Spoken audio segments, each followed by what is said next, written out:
Chegou esse momento. O aquecimento global tá correndo que nem um maluco. Recentemente, a ONU soltou um relatório climático que indica que a humanidade superaqueceu a Terra, de fato. E a gente já tá numa fase irreversível. E que sim, a gente vai sentir os efeitos. Principalmente na América do Sul. E você pode ver notícias como essa rolando enquanto estamos à beira de um colapso na humanidade, porque a Terra tá literalmente nos expulsando. Infelizmente, a gente sabe que a imprensa não faz um bom trabalho apontando quem realmente tá causando isso. E botando todo mundo no mesmo barco, como se... Nossa, os hábitos estão nos matando. Calma. Vamos por parte. Culpar ações que não têm nem força só pra não responsabilizar o sistema capitalista e as grandes indústrias. O acordo das maiores empresas do mundo e do Brasil pra transformar isso aqui num sítio. Eu digo um sítio porque o Brasil é uma grande fazenda pros países de primeiro mundo. É um projeto que vem andando há muito tempo e ninguém quer falar disso. O que você tá falando, sua blogueira? E o seu banho longo? E o seu carro que polui? São expressões que são muito covardes quando se trata de dimensão. Isso porque ainda que a gente mude, a gente ainda vai ser refém de como o sistema capitalista disponibiliza os produtos e como é a cadeia produtiva de cada um desses produtos. A gente não tem acesso, a gente não tem como mudar isso. E isso sim, a gente fala de escalas avassaladoras. E de escolhas políticas também avassaladoras. 10 trilhões de litros de água é o consumo médio de água no Brasil, por exemplo. 70% desse total é consumido pela agropecuária. E 45% dessa água é desperdiçada. Mas a gente também tá falando da indústria têxtil, que é a segunda indústria mais poluente do mundo. Ela emite mais de 10% dos gases do efeito estufa anualmente. Não dá pra gente falar de forma isolada que uma coisa prejudica e outra não, porque em uma cadeia produtiva a gente tá falando de um conjunto de coisas que estão erradas. A quantidade de agrotóxicos, pesticidas acabam com o solo. E a gente precisa entender que uma coisa leva a outra. Se o solo não tá saudável, as chuvas também vão estar desequilibradas. E aí não é só gases poluentes, é consumo de água insustentável, degradação do solo, muito desperdício, muito lixo. E a questão é, o poder de mudar essas coisas está na mão de empresas multibilionárias ou na nossa mão, no nosso banho, no nosso carro?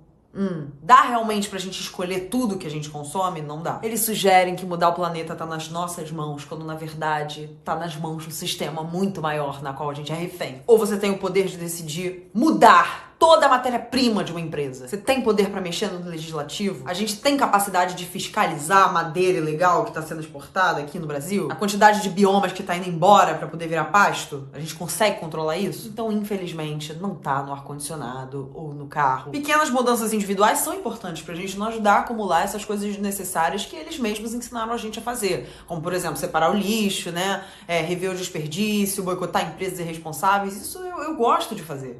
Eu acredito nisso. Mas definitivamente não são capazes de bloquear o esgotamento de recursos nem o aquecimento global. Mas se todo mundo fizer a sua parte, e ainda assim tiver empresas bilionárias que controlam isso e emitem a maior parte dos gases poluentes, produzem a maior parte da matéria-prima tóxica e 100% insustentável, e países de primeiro mundo continuarem explorando os países do sul, consumindo recursos da biodiversidade de forma irreversível para transformar em dinheiro, nosso canudo de inox não vai fazer nada pelo planeta. Porque você imagina, ainda que todo mundo consiga controlar seu próprio lixo, viver uma vida sustentável, mas a gente ainda tiver empresas bilionárias produzindo trilhões de quilos, toneladas de produtos de plástico, se todo mundo parar de comer carne, mas ainda assim nosso país continuar sendo destruído, destruindo os biomas para transformar em pasto e plantação de soja para exportar para gringo, de nada adianta. E o mais importante, quem você elege para cuidar desse caos? Quando você vota ali na urna eletrônica,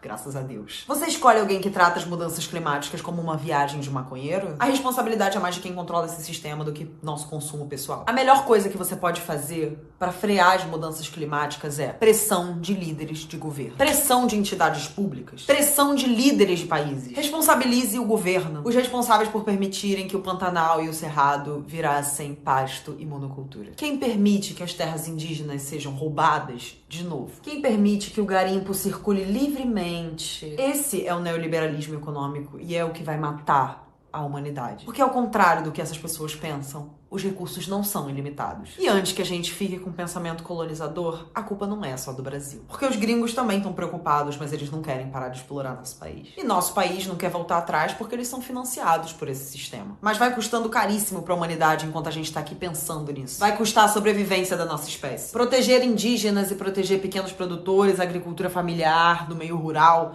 os mais vulneráveis, é proteger a biodiversidade e, consequentemente, proteger os rios, a água, o solo, o ar, porque eles de fato são os que protegem. Mas se não for freado o mecanismo de lucro que transforma a natureza, se não frear essas indústrias e o que essas multinacionais podem fazer no meio ambiente por dinheiro, nada vai mudar. Nada. Precisamos escolher melhor os representantes que lidem cara a cara com essas mudanças. E o que eu faço com o colapso ambiental? Diretamente você, nada. Você nasceu num mundo que já estava pré-estruturado num sistema capitalista, que abdicou de uma atenção aos efeitos e impactos quando escolheram usar os recursos incansavelmente. Escolheram gerar uma cadeia produtiva que fosse perigosa a longo prazo. E esses efeitos chegaram. Culpar a maioria das pessoas e a humanidade por causa de um sistema na qual elas vivem é um erro que todos nós já cometemos. Precisamos repensar nossos hábitos. Podemos melhorar? Sim, mas não de forma individual quando a gente fala sobre esse condicionamento que o capitalismo bota a gente. Somos reféns. É pressão política. Quem pode frear as mudanças climáticas são as mesmas pessoas que estão fazendo essa roda não parar de girar. Consciência ambiental é consciência política, consciência de classe e consciência histórica. Precisamos sobreviver.